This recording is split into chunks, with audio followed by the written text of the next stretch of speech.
Hello, everyone. This is another episode of QQ, Quality Control from the Second Perspective.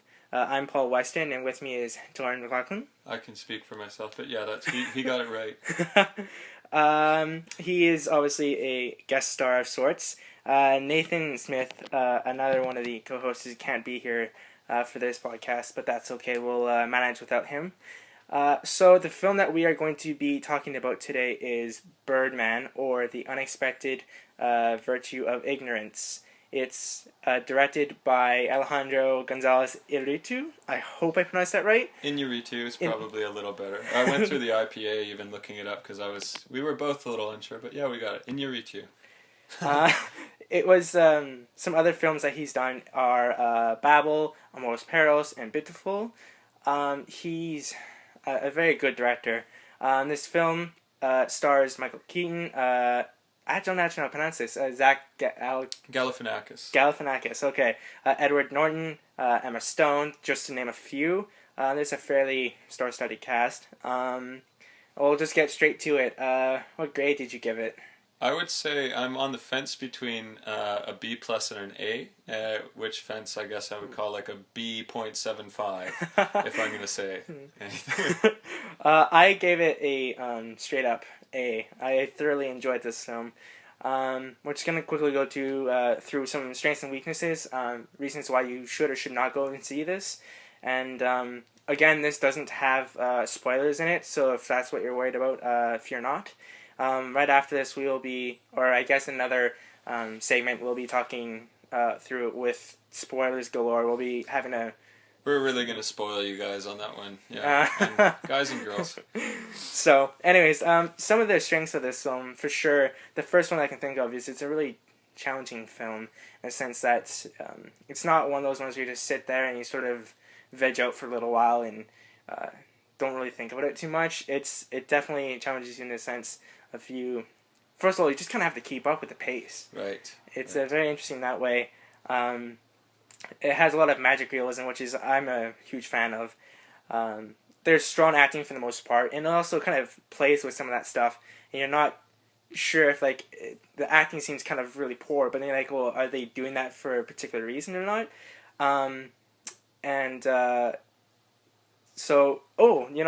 Really quickly, you should probably give a quick synopsis of it. I just realized. Do you want to give a quick synopsis of this without spoiling too much? Yeah, I'll give my best first try at this. Basically, Michael Keaton plays a washed-up actor, or we're led to believe he had a celebrity career as a superhero called the Birdman, which apparently saw 3 films produced. And he's currently producing a play that he's adapted from what's the name? Raymond Carver short story. Yeah, it's from What We Talk About. It's What We Talk About When We Talk About Love. That's right. What it is. So he's doing an play adaptation of that on Broadway. It's his first Broadway play, and he's also written and is also directing the play. And basically, we get his internal struggle and the struggles of the people that are important to him as he attempts to put on the play, and it goes through its previews and eventually opening night. Yeah, it's so... Sorry, going straight to the strengths. It's for me personally, I thoroughly enjoyed the film and I wanted to get right into it. But yeah, so just really quickly reiterate the strengths that I said. It's very, very challenging in the sense that it forces you to think, and it doesn't treat you like an idiot. It wants to have some sort of intellectual conversation with you or pose interesting questions. The acting, again, is strong for the most part. There are a few parts where you're like, is the acting supposed to be bad or not? Because, obviously, they're putting on a play, so it plays with that sort of thing. Edward Norton is a particular sparkling light in this play. Of course, always to you. Yeah. For me, personally, and I think there's just fantastic writing. I feel like this film could have just fallen flat, seen as pretentious, or it just so many different things could have gone wrong for this film if all these things didn't line up as they did. And I'm quite impressed by this film. Some of the weaknesses, again, it's got magic realism, so for some people that's just not something particularly interesting. And if you're more into films that are very gritty and follow very sort of strict rules, this is going to drive you nuts. There are times when things happen, you're like, why did that happen? And sometimes it just doesn't explain it, and it kind of leaves you to decide whether you think that did happen, didn't happen, was supposed to, had relevance, it's just something that happened. But this is a strength for you, you're saying? No, I mean, for me, I enjoyed it. For some, if they don't like that sort of thing, that could be really off-putting.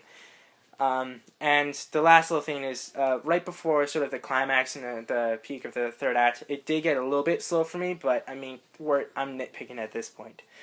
What were some strengths and weaknesses for you? You know, I'd have to echo a lot of what you said in the fact that it was really intellectually engaging, and it plays with classical storytelling tropes in ways that are very modern, and meditates a lot on the media that we use to consume entertainment, and the relationship of this media to genuine, emotional, life experience type, like blue-collar feelings sort of thing, which is basically Michael Keaton's personal struggle to maintain relevance in a world that's changing, as well as the theater's struggle to maintain relevance. And both of them sort of allegorize each other, and the music and the rest of the story structure, I'm getting into weird physical positions even thinking about this, sort of fall on themselves and fall into each other in ways that keep you guessing and wonder exactly at what moment exactly you're supposed to be paying attention to the character or to the theme or to and that sort of thing, because they could be the same thing at some point. So that was a strength for me. The visuals were, they sort of did the same thing in the sense that there was so much to concentrate on. The one long shot directing style was very interesting. I thought for the most part successful. I really enjoyed it, especially in the beginning parts. It did leave me a lot to concentrate on, and maybe it was like the 4 shots of espresso that I had prior on an empty stomach, but I left with a bit of a headache. It's a good thing I took the bathroom break, but I missed like an emotional scene. Yeah, we'll talk about that soon. There was plenty to focus on. I enjoyed that. I liked being super saturated. It's just a film that you will probably have to see twice. In the fact that we're sort of recording a podcast 2 hours after we've seen it, we're probably not going to get to everything, and we'll probably have different thoughts afterward. But I mean, if you don't want your film to sort of challenge you, you're just looking for like a beat 'em up, blow 'em up kind of thing, this is probably not the film you want to go and see that night. But just getting right to do you recommend to see it or not? I say yes, go see it, because even if you don't like it, you'll probably learn something, you'll see something new in a film you probably haven't seen before, and it'll leave you with things to think about. And I'm positive not everyone's gonna like it, but I think if nothing else, it took a very large leap of faith in sort of taking risks. And actually, just an interesting little small tidbit. Apparently, the director sent sort of a picture of this famous trapeze artist taking this long wire. What are those called? The thing, tightrope. Tightrope, you walk thank on a you. tightrope. Yes. If the rope is slack, you die. Yeah, the long tightrope between the twin towers, and it said, this is a film that we're making. If we fall, we fail. And I think they got across all the way through. It was definitely pretty tightrope in regards to Michael Keaton's internal struggle and the struggle of the characters around him and that sort of thing. It was all like nail-biting stuff. Definitely. And in terms of a recommendation, I would definitely recommend anybody see this film. Just like, put your thinking cap on sort of thing. It hits you over the head with it, definitely, but it does so in a way that's like continually and pleasantly off-putting sort of thing. So, I don't know. It's gritty, and it is fast-paced despite it not being technically an action film. There are action sequences, interestingly, and if you love action films, sometimes. Go and be prepared to have yourself criticized, and the reasons for why you're attached to that sort of film, expect to question them, because that's what this movie does. And if you go, you'll definitely have a lot to talk about afterwards. For sure.